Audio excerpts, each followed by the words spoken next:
Hello friends, today we are going to learn about CSS in HTML. There are three types of CSS in HTML. First is inline CSS, second is internal CSS and third is external CSS. तर आता काय करूयात आपण one by one बघूयात की हे CSS कशा प्रकारे वर्क करतात. First inline CSS. Inline CSS means it's come or used for a single tag. म्हणजेच काय करणार आहे आपण एका सिंगल टॅगसाठी ही CSS काय करणार आहे यूज करणार आहे. इन बिटवीन बॉडी टॅगच्या आतमध्ये काय करणार आपण एखादा टॅग लिहिणार. फॉर एक्झाम्पल मी लिहिलं H1, तर H1 स्टाईल नावाचा ॲट्रिब्यूट वापरून मी काय करणार आहे ही CSS ॲड करणार आहे. आपण ते एक्झाम्पलमध्ये बघूया. सेकंड आहे internal CSS. Internal CSS means it's come to one page or entire page. एका पेज पुरती जी CSS लिहिणार आहे आपण त्याला म्हणायचं इंटरनल CSS. म्हणजे तिथं काय करणार आहे आपण एका पेजसाठी CSS लिहित असताना जे आपलं डिक्लेरेशन आहे ते काय करणार आहे हेड टॅगच्या आतमध्ये करणार आहे. कोणता टॅग वापरून style tag. In between style tag आपण काय करणार आहोत आपली CSS डिक्लेअर करणार आहोत आणि ती CSS कुठे यूज करणार आहोत आपण आपल्या बॉडीच्या आतमध्ये. याचं सुद्धा आपण विथ एक्झाम्पल बघूया. नंतर आहे आपली external CSS. External CSS means we are going to import one CSS file from outside the HTML file. म्हणजेच काय करणार आहे आपण HTMLच्या फाईलला काय करणार आहे बाहेरून एक CSSची फाईल काय करणार आहे अटॅच करणार. त्यामुळे आपण त्याला काय म्हणतो एक्सटर्नल CSS म्हणतो. तर ह्या तिन्ही CSS काय करूयात आपण विथ एक्झाम्पल पाहूया की how to work. We are going to learn about CSS. In CSS our first type is inline CSS. Inline CSS म्हणजे काय मी तुम्हाला मला सांगितलं की जी CSS एका सिंगल टॅग पुरती वापरली जाते त्याला काय म्हणणार आहे आपण इनलाईन CSS म्हणणार. तर बघा मी ती कशी वापरतो आहे. आता मी काय करतो की H1 टॅगसाठी वापरतो. H1 style is equal to double कोटमध्ये मी काय देणार आहे माझी CSS देणार. या ठिकाणी मी कोणत्याही प्रकारचं कर्ली ब्रेसेस वगैरे काही वापरलेलं नाही आहे. एक सिम्पल टॅग घेतलेला आहे आणि स्टाईल नावाचा ॲट्रिब्यूट वापरून काय करतो मी त्याला माझे CSS ॲप्लाय करतो. तर CSS लास्ट टाईमला बघितलेलं आपण selector for example COLOR. Colour कोलनने काय करतो मी त्याची व्हॅल्यू सेट करतो रेड. सेमिकोलनने काय करतो सेपरेशन आणि नंतर देतो आहे फॉन्ट डॅश साईज कोलन किती पिक्सल देतो मी 25 पिक्सल्स. तर अशा प्रकारे मी काय करू शकतो माझ्या H1 साठी काय करू शकतो CSS ॲप्लाय करू शकतो. तसेच मी काय करू शकतो वेगवेगळ्या टॅगसाठी काय करू शकतो CSS वेगवेगळ्या CSS लिहू शकतो. पण काय असणार आहे त्या इन बिटवीन टॅगच्या आतमध्ये स्टाईल नावाचा ॲट्रिब्यूट वापरायचा आणि ती CSS काय करायची तिथं लिहायची. आता मी इथं लिहितो PC college.org. मी काय करतो H1 टॅग क्लोज करतो. म्हणजे मी काय केलं H1 टॅगच्या आतमध्ये माझी संपूर्ण CSS इथं तुम्ही बघू शकता लिहिलेली. ठीक आहे. आता हेच काय करतो मी ब्राउझरमध्ये रन करून बघतो. आलं त्याला स्टाईल ॲप्लाय झाली आणि त्याला कलरसुद्धा आलेला आहे. फॉन्टची साईज आणि कलर तुम्ही तिथं बघू शकता. याला काय म्हणायचं आपण इनलाईन CSS. असंच काय करू शकता तुम्ही वेगवेगळ्या टॅगसाठी CSS ॲप्लाय करू शकता. मी काय करतो सेकंड टॅग कुठला वापरतो मी फॉर एक्झाम्पल मी पॅराग्राफ टॅगसाठी CSS द्यायची P style is equal to double कोटमध्ये माझी CSS लिहिणार आहे colour colon yellow semicolon font dash size colon 50 pixels. त्याच्यामध्ये मी काहीतरी लिहितो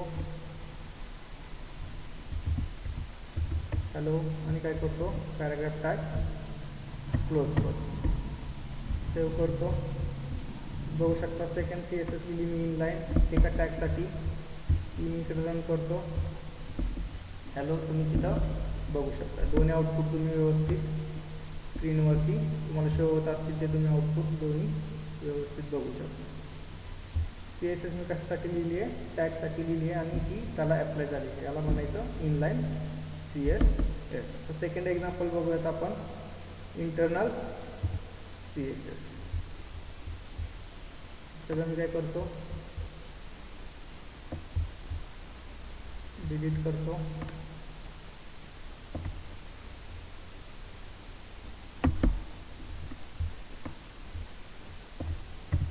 सेकंड टाईप बघा आपला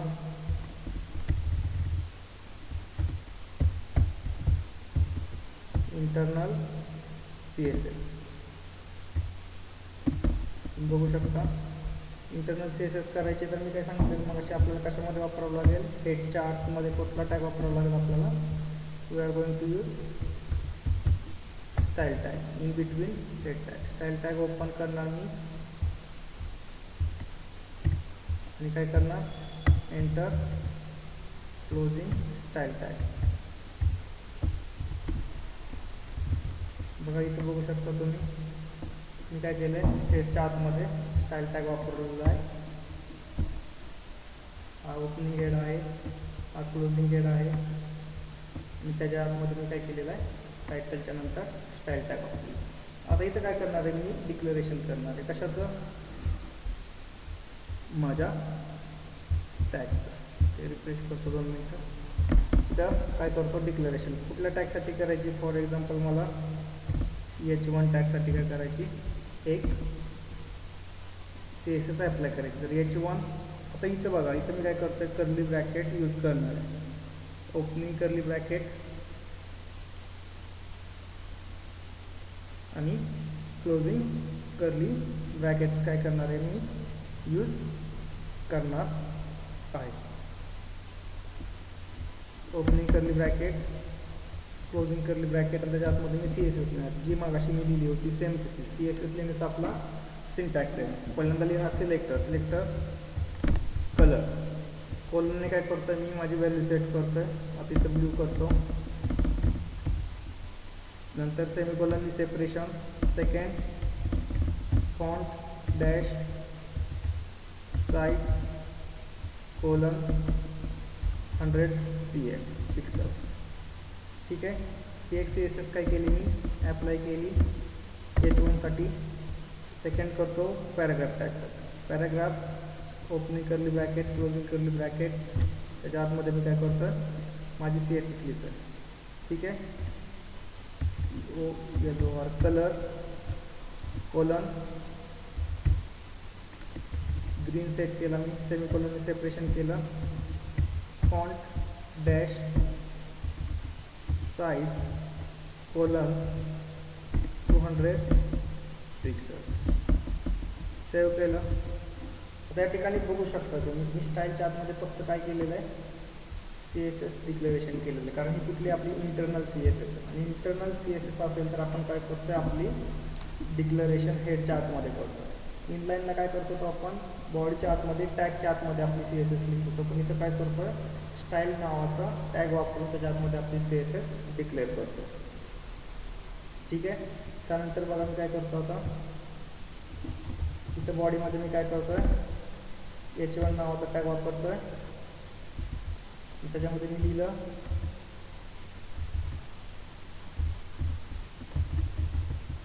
TC कॉलेज आणि H1 क्लोज केला. तरी तर तुम्ही बघू शकता मी H1 टॅगसाठी काही लिहिलेलं नाही, कुठलीही सी एस एस वगैरे लिहिली नाही. कुठे डिक्लेअर केली आहे मी माझ्या हेडच्या आतमध्ये स्टाईल टॅगच्या आतमध्ये मी काय केलेली आहे माझी सी एस एस डिक्लेअर केली आहे. H1 टॅग लिहिला. नंतर काय करतो मी पॅराग्राफ टॅग लिहितो. त्यासाठी काय करतो मी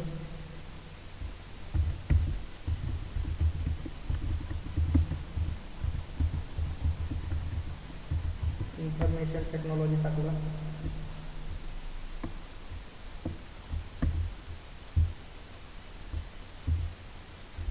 आणि पॅराग्राफ टॅग काय केला मी क्लोज केला, सेव्ह केलं.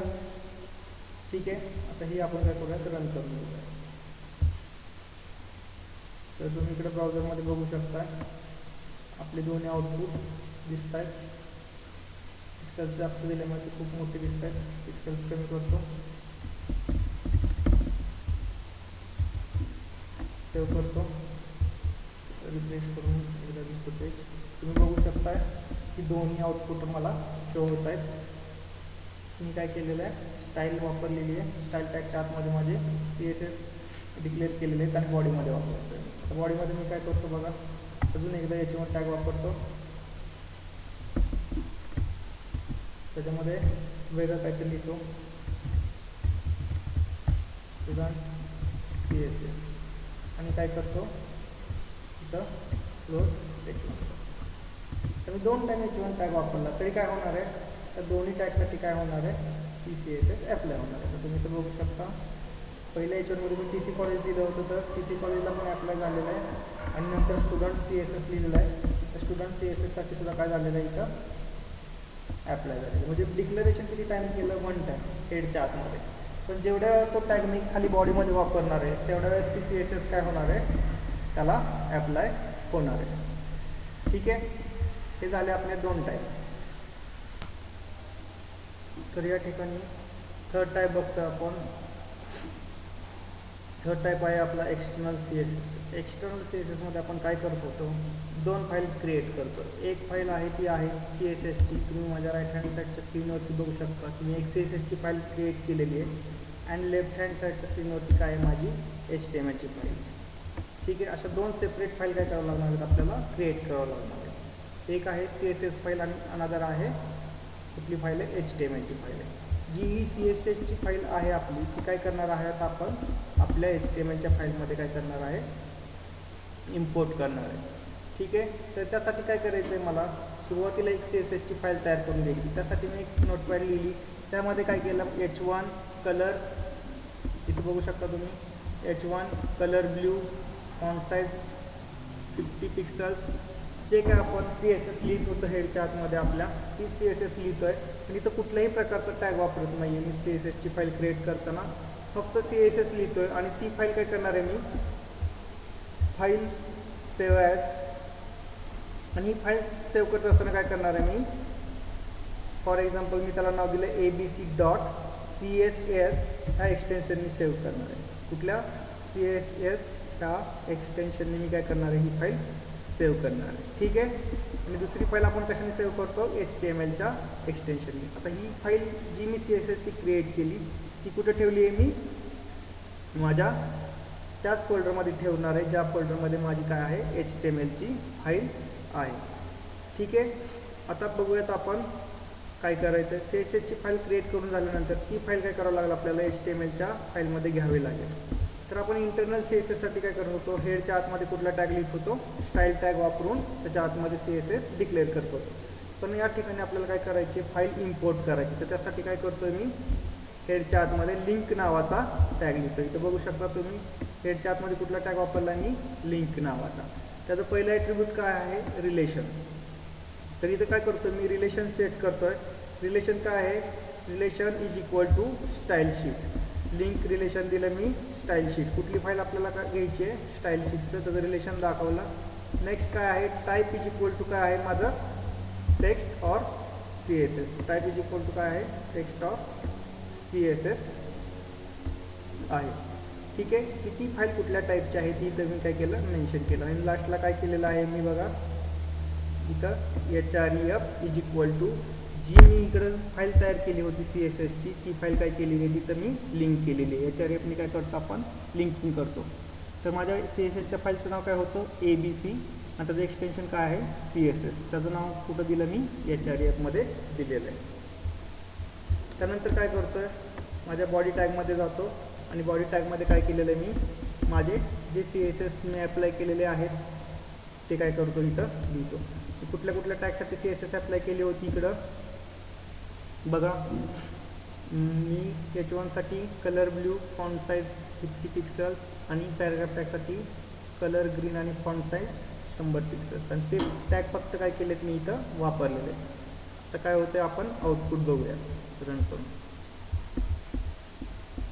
काय करतो मी,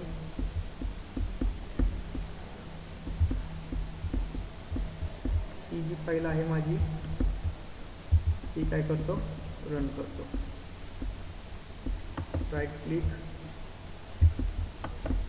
ओपन विथ गुगल क्रोममध्ये मी काय केली ती फाईल ओपन केली. तर तुम्ही माझ्या स्क्रीनवरती बघू शकता काय झालं, हॅलोला काय झालेलं आहे आणि हायला काय झालेलं आहे, माझी एक्सटर्नल CSS ॲप्लाय झालेली आहे, जी मी काय केली होती सेपरेट फाईल क्रिएट केली होती. अशा प्रकारे काय करू शकता तुम्ही तुमची एक्सटर्नल CSSची एक CSSची फाईल क्रिएट करू शकता आणि ती कशामध्ये इम्पोर्ट करू शकता तुमच्या HTMLच्या वेब पेजमध्ये.